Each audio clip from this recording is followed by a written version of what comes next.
Hello, everyone. This is Eric Lee, and welcome to Golden Gate University's Lunch and Learn workshop program. Today's topic is the tax experience in public accounting firms. And today we have a great, distinguished, and diverse panel. Yeah, so I started as a winter intern at the firm. So I was hired to the diversified staff group, meaning I get to do pretty much everything before I decide what I want to specialize in.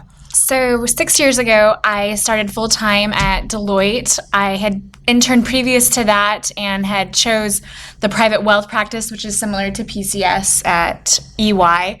So focusing on the high net worth individuals. So I did work for 3 years with Arthur Andersen and Company. Then I was a lawyer for about 18 years. Then joined Coopers that became PwC. And threw in a couple years of strategy consulting somewhere in the middle.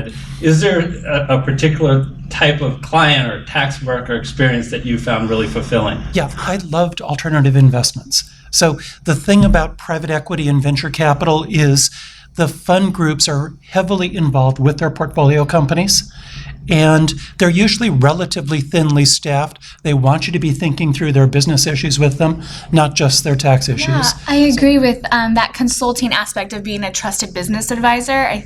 I think that adds a lot of interest and appeal to the tax compliance work that we do day to day when we can actually advise them on their business. And I've seen that with these family offices that we serve, because it's more of a personal service to them, and I can see how the tax strategies and planning that we provide impacts their family and their family's wealth. Because I remember when I was a graduate, the hardest thing for people who are working in the profession is to tell me, what is it really like? Because that's what they really want to know. What is it really like? Maybe take me through a typical day.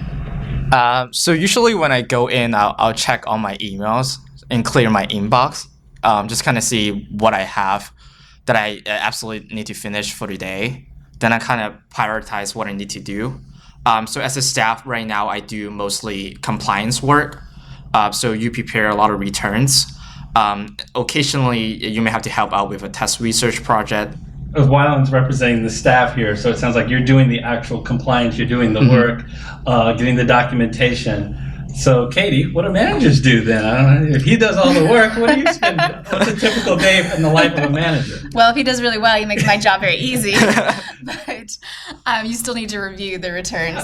So maybe take us through a typical day of a partner and your major responsibilities. Yeah, Eric, partners are described as kind of the people who just sit up on top of the pyramid and collect all the checks and stuff like that, as though when you make partners, somehow that's an exit event. Boy, the job just gets harder and harder. It's kind of like climbing up a really tall mountain. The weather gets harsher the further up you go, and you really have to work harder just to take a step the further up you go, but the view's better. So I wanted to ask you guys what you thought for a first year is the skill sets that make you most successful. I think there are two things that are very important, time management and communication skills. I think because you, as a staff, you're going to get put on a lot of different engagements.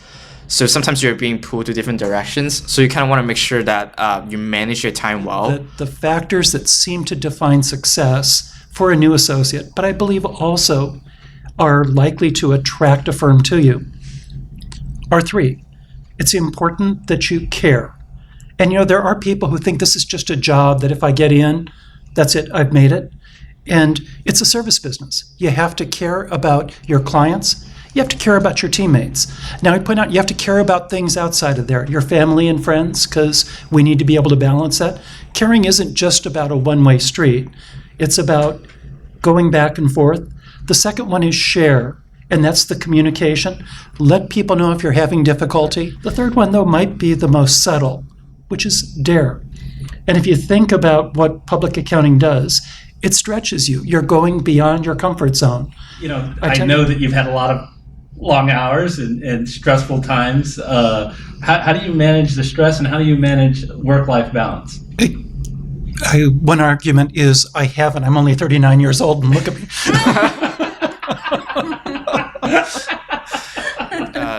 What really helped me is be willing to ask questions. or speak up sometimes especially when you have too much on your plate.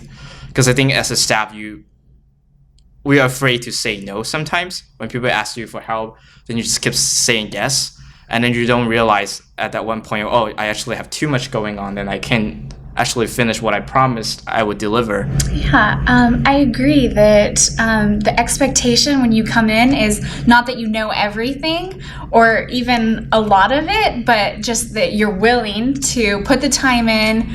I have one staff right now who will look for trainings when he doesn't understand a certain topic and take those trainings on his own.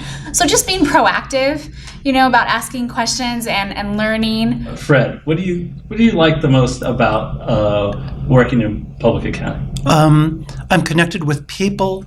I'm solving problems. I'm part of a team.